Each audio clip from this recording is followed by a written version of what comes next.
Alors dans ce film, il y a d'une part donc film d'anticipation légère. Oui. D'autre part, il y a histoire d'amour. Pour vous, qu'est-ce qui était le plus important? Au départ, ce qui m'a intéressé dans l'histoire, et ce que j'ai recherché, c'est l'histoire d'amour. Et c'est l'histoire d'amour pourquoi? Parce que depuis quelque temps, si vous voulez, j'ai cru comprendre et j'ai cru sentir de la part d'un public, du public en général et disons du public intéressé, si tant est par Alain Delon d'autre part, qu'il avait envie de voir Delon dans une histoire d'amour. De revenir, si vous voulez, à un certain romantisme en ce qui concernait le personnage de Delon, de s'échapper peut-être un peu aussi des personnages, sans vouloir dire stéréotypés, mais disons un peu habituels du mythe de Delon, c'est-à-dire le personnage que vous connaissez bien, que ce soit du policier ou du gendarme ou du voleur. Bref, d'une histoire un peu plus sentimentale et de voir Delon en compagnie d'une jeune personne et d'une jeune femme dans une histoire, disons, de tendresse et d'émotion. Et c'est ce qui m'a donné envie et poussé à faire ce film et à tourner cette histoire, essentiellement à la demande d'une audience. Vous souhaitiez que Harmonie soit très jeune, ou bien c'est parce que vous aviez choisi une partenaire qui était Véronique Jeannot que Harmonie est devenue très jeune dans le film? Non, elle était très jeune dans le roman. C'était une jeune instrumentiste de 20 ans, de 22 ans. Et il était, à mon avis, essentiel et important qu'elle soit très jeune, parce que, si vous voulez, je veux dire, les rapports sont beaucoup plus, sans que ce soit ambigu, les rapports sont beaucoup plus importants et conséquents entre un homme, disons, pas en pleine maturité, mais un homme quand même encore assez jeune, mais étant un homme quand même de 40 ans, qui a déjà été marié, qui a eu déjà une expérience sentimentale et qui en a souffert, et une jeune femme, je veux dire, qui découvre, elle, un peu les choses de la vie et les choses de l'amour. Donc, il fallait pas non plus qu'elle soit trop jeune pour tomber à ce moment-là dans un côté tout à fait différent, un tant soit peu équivoque. Donc il fallait vraiment que ce soit une jeune femme de 22 ans. C'est comme ça que Frustier l'a voulu, l'a senti et de faire aussi. Très prochainement, nous allons vous découvrir alors dans un autre film, Airport 80 Concorde, qui a la particularité d'être un film américain. Et là, c'est un peu étonnant dans la mesure où on pouvait croire qu'Alain Delon avait renoncé à faire une carrière dans les films américains. Oui.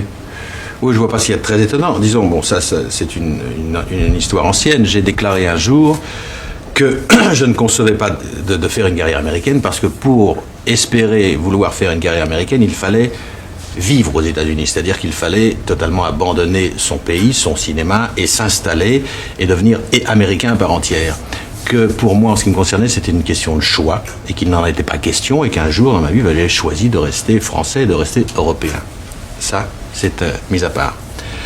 Et ensuite, si vous voulez, il n'y a rien de très surprenant parce que c'est à la demande des Américains, sont eux qui sont venus me contacter à Paris, qui m'ont demandé de faire ce film, qui ont insisté.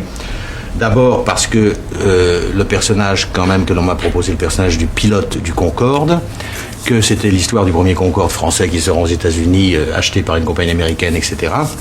Et qu'il était difficile, si vous voulez, d'avoir un pilote, un capitaine de Concorde autre que français. Voilà. C'est un peu votre amour pour les avions aussi qui vous a décidé? Non, non, pas du tout. Non, alors ça, je n'y ai pas pensé du tout. Non, j'ai trouvé amusant. Je veux dire, vous savez, le film est un film sans prétention. C'est un film à grand divertissement. C'est ce que les Américains appellent essentiellement entertainment. C'est un film à grand spectacle.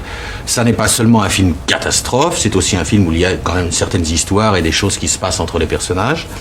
Et j'ai trouvé ça, si vous voulez, pas seulement amusant, mais intéressant d'être dans le premier film sur Concorde, le premier pilote de Concorde. Voilà. J'ai regardé au générique, il y a, je crois, 70 noms d'acteurs cités. Vous êtes en tête de liste, d'ailleurs. Oui. Je ne sais pas si c'est comme ça en Amérique aussi. C'est comme ça dans le monde entier. Parfait. Oui. Il y a de très très grands comédiens d'ailleurs, mais si vous voulez, ce sont des comédiens, ce qu'on appelle des comédiens essentiellement locaux.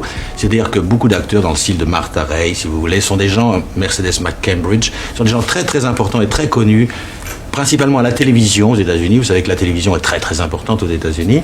Donc si vous voulez, ce sont des gens très connus là-bas et absolument méconnus en Europe. Ce sont des gens qu'on ne connaît pas du tout ici. Mais ce sont des grands noms et des grandes vedettes américaines. Mais je crois qu'il y a aussi une trentaine de cascadeurs. Oh, il y en a plus que ça. Oui. Il y a eu quelque chose comme 3 ou 6 mois de tournage uniquement pour tourner les effets spéciaux. Pouvez-vous nous dire quelques mots au sujet du réalisateur, ce David Lowell Rich? Pas tellement. Non, il est très peu connu parce que c'est un réalisateur qui vient directement de la télévision. Il a eu l'Emmy l'année dernière pour un film. L'Emmy est, si vous voulez, à la télévision ce qu'est l'Oscar au cinéma. Et puis, il a été engagé par Universal pour tourner cet Airport, et c'est un metteur en scène de très très grande qualité. Mais vous savez, aux États-Unis, c'est tout à fait différent d'ici. Il y a des metteurs en scène de cinéma et très grands metteurs en scène de télévision qui travaillent au même titre, je veux dire exactement comme travaillent les réalisateurs de cinéma.